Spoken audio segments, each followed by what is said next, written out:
अस्सलाम वालेकुम। आज का हमारा टॉपिक है वन ऑफ वर्ब एग्रीमेंट कि वन ऑफ के सेंटेंस के साथ हमारा जो क्या इसका वर्ब एग्रीमेंट बनता है कंप्लीशन के लिए। तो लेक्चर को स्टार्ट करने से पहले मैं बताती चलूँ कि आप मेरे channel daily dose of education को लाइक करें, शेयर करें और सब्सक्राइब करें और बेल आइकन पर क्लिक करके और वीडियोज़ को सिलेक्ट करें ताकि आपको नए आने वाली वीडियोज़ की नोटिफिकेशन मिलती रहे। तो आज हमने वर्ब का एग्रीमेंट देखना है वन ऑफ के हमारे एक वर्ड के साथ के सेंटेंस की कंप्लीशन के लिए जिसमें वन ऑफ का वर्ड इस्तेमाल होता है। तो उस तरह हम किस तरह कंप्लीशन करते हैं और किन रूल्स को फॉलो करते हैं। तो ये हमारे पास एक रूल है, फॉर्मूला हमारे सामने है। वन ऑफ के पहले हम डिस्कस करेंगे, उसके बाद हम द ओनली को भी डिस्कस करेंगे। वन ऑफ जिस सेंटेंस में आ जाता है उसमें नाउन जो डायरेक्ट वन ऑफ के बाद आए तो वो हमेशा प्लूरल होता है, और फिर जब डायरेक्ट नाउन के बाद वर्ब आए तो वो हमेशा प्लूरल नाउन के साथ आने वाला वर्ब सिंगुलर होगा। ये हमारे पास एक स्ट्रेट जो है वो फॉर्मूला बन गया है जिसमें वन ऑफ के साथ नाउन प्लूरल होगा और उसके साथ आने वाला वर्ब हमेशा सिंगुलर होगा। अब हमने ये रूल डिस्कस कर लिए, साथ ही साथ एग्जाम्पल को भी साथ हम डिस्कस करते हैं। वन ऑफ वाला हमने फॉर्मूला डिस्कस किया तो उसकी एग्जाम्पल हमारे सामने है।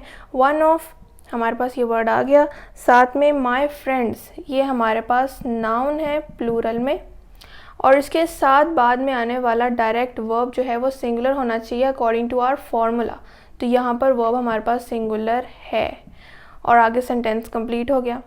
One of my friends is graduating, मेरी तमाम दोस्तों में से एक है जो ग्रेजुएट जो है वो उस ग्रेजुएटिंग कर रही है। तो ये चीज़ जो है हमारे पास किसी एक जो है वो पर्टिकुलर पर्सन की तरफ ये जा रही है चीज़, इसीलिए यहाँ पर वर्ब सिंगुलर इस्तेमाल होगा। अब हम दूसरे जो है रूल की तरफ जाते हैं। तो अगर नाउन के बाद वर्ब डायरेक्ट ना आए, हमारे पास रिलेटिव प्रोनाउन इस्तेमाल हो जाएं, जैसे कि हु है, विच है, दैट है, तो हमें यहाँ पर हु यहाँ पर इस्तेमाल करना है एग्जाम्पल के तौर पे। ये सेकंड रूल है हमारा। तो उसमें हमारे पास जो नाउन होगा वो और वर्ब उसका आपस में एग्रीमेंट ऐसे बनेगा कि नाउन अगर हमारे पास जो जिस तरह का होगा उसी के मुताबिक वर्ब लगेगा, यानी वर्ब सिंगुलर प्लूरल दोनों हो सकता है। अब यहाँ पर एग्जाम्पल के तौर पे हम देख लें कि he is one of those who do what they play. यहाँ पर हमारे पास वन ऑफ से पहले भी ही और इज़ का वर्ड इस्तेमाल हुआ है, और उसके बाद दोज, वन ऑफ दोज के बाद जो है हमारे पास रिलेटिव प्रोनाउन इस्तेमाल हुआ है, और हमारे पास यहाँ पर वर्ब जो है वो प्लूरल इस्तेमाल हुआ है, सिंगुलर नहीं हुआ। क्यों? क्योंकि इस सेंटेंस की सेंस ही कुछ इस तरह बन रही है, he is one of those, ये उनमें से एक है, who do what they play, यानी कि उनमें से एक है। यहाँ पर बात हो रही है कि बहुत से लोग जिस तरह करते हैं उसी तरह ये पर्टिकुलर पर्सन जिसको हमने ही से इंडिकेट किया है वो कर रहा है। तो यहाँ पर बहुत से लोगों की आदतों को कलेक्टिवली यहाँ पर डिस्कस किया गया, इसीलिए वर्ब यहाँ पर प्लूरल आएगा। तो हु के साथ सिंगुलर और प्लूरल वर्ब दोनों इस्तेमाल हो सकते हैं। ये हमारे पास सेकेंड रूल था। थर्ड और मोस्ट इजी रूल है हमारे पास द ओनली का जो है यूज़। द ओनली जहाँ पर आ जाए वहाँ पर हमें बिल्कुल डायरेक्ट पता लग जाना चाहिए कि द ओनली के बाद हमारे पास रिलेटिव प्रोनाउन इस्तेमाल होगा और वर्ब सिंगुलर इस्तेमाल होगा। सिंगुलर क्यों होगा? क्योंकि ओनली का वर्ड इस्तेमाल हो रहा है। ओनली सिर्फ एक पर्टिकुलर पर्सन की तरफ ही जो है हमारे पास एक क्ल्यू जाता है डायरेक्ट कि she is the only one.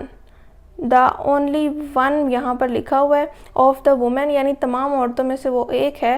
Who relative pronoun इस्तेमाल हुआ और साथ में आने वाला वर्ब हमारे पास सिंगुलर है जिसने काम कर लिया है, यानी उन सब में से ये एक है जिसने काम कर लिया है। तो हमारे पास एक पर्टिकुलर पर्सन की तरफ जो इशारा है और यहाँ पर वर्ब हमारे पास सिंगुलर इस्तेमाल होगा। तो वन ऑफ, द ओनली और वन ऑफ दोज का जो है हमने यहाँ पर डिफरेंस देखा कि इसमें हमने वर्ब को किस तरह यूज़ करना है और किस तरह इस एग्रीमेंट को कंप्लीट करना है सेंटेंस की कंप्लीशन के लिए। अक्सर मिस्टेक हो जाती है कि he is one of those, और यहाँ पर हम ये भी समझ सकते हैं कि हम इस ही की बात कर रहे हैं सिर्फ, जबकि ऐसा नहीं है। यानी कि ये उन्हीं की तरह है जो एक पर्टिकुलर काम कर रहा है, तो उन्हीं की तरह के साथ अगर हम उनको मिला रहे हैं इस ही को दोस्त के साथ, यानी सबकी बात हो रही है, तो इस वजह से हमारे पास वर्ब भी प्लूरल आएगा। ये बहुत बहुत कॉमन मिस्टेक है जो अक्सर हो जाती है। दिखने में और इसे अंडरस्टैंड करने में ये आसान रूल है, लेकिन इसे फॉलो करना, अप्लाई करने में अक्सर हम मिस्टेक कर देते होते हैं। अब हम अपने सेकंड रूल की तरफ चलते हैं। हमारा सेकेंड रूल है inversion. Inversion means verb before subject. मैंने यहाँ पर इसको थोड़ा सा इलेबोरेट किया है ताकि आपको इन्वर्जन की समझ लग जाए कि वर्ब और सब्जेक्ट को हमने उनकी पोजीशन को रिप्लेस कर दिया है। कुछ इस तरह के वर्ड्स हैं जो मैंने ब्लैक मार्कर से लिखे हैं, जो अगर एक सेंटेंस के स्टार्टिंग में आ जाएं तो वर्ब जो है सब्जेक्ट के साथ अपनी पोजीशन रिप्लेस कर लेता है। यानी इन वर्ड्स के फ़ौरन बाद आएगा वर्ब और हेल्पिंग वर्ब और उसके बाद हमारे पास सब्जेक्ट आएगा, और इस रूल को हम इन्वर्जन कहते हैं। और वो वर्ड्स हमारे पास है no sooner, in no way, seldom, hardly and scarcely. तो ये सारे वर्ड्स हैं जिनके इस्तेमाल में हमने हमेशा बाद में वर्ब को और हेल्पिंग वर्ब को पहले रखना है। हमारे पास ये सेंटेंस है एग्जाम्पल के लिए कि no sooner had I arrived then they all started to argue.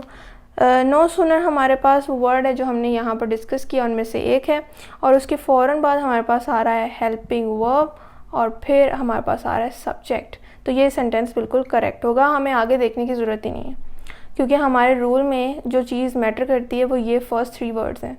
Next हमारे पास एक MCQs है, हम ज़रूर MCQs डिस्कस करते हैं।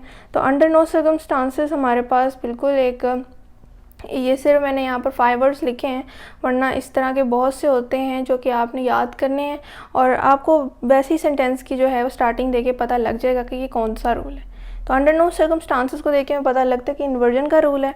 और उसके बाद वी आ रहा है, वी हमारे पास सब्जेक्ट है, वर्ब नहीं है। हेल्पिंग वर्ब जो है वो बाद में आ रहा है, तो हमारे पास ये बी ऑप्शन जो है वो रॉन्ग है, यानी हम इसी को सर्कल करेंगे क्योंकि इसमें मिस्टेक है। यहाँ पर इन्वर्जन का रूल ही अप्लाई नहीं हुआ, यहाँ पर हेल्पिंग वर्ब बाद में आ रहा है और सब्जेक्ट पहले आ रहा है, और हमारा इन्वर्जन का रूल यहाँ पर बिल्कुल जो है वो फॉलो नहीं हो रहा, तो मिस्टेक हमारी यहाँ पर है।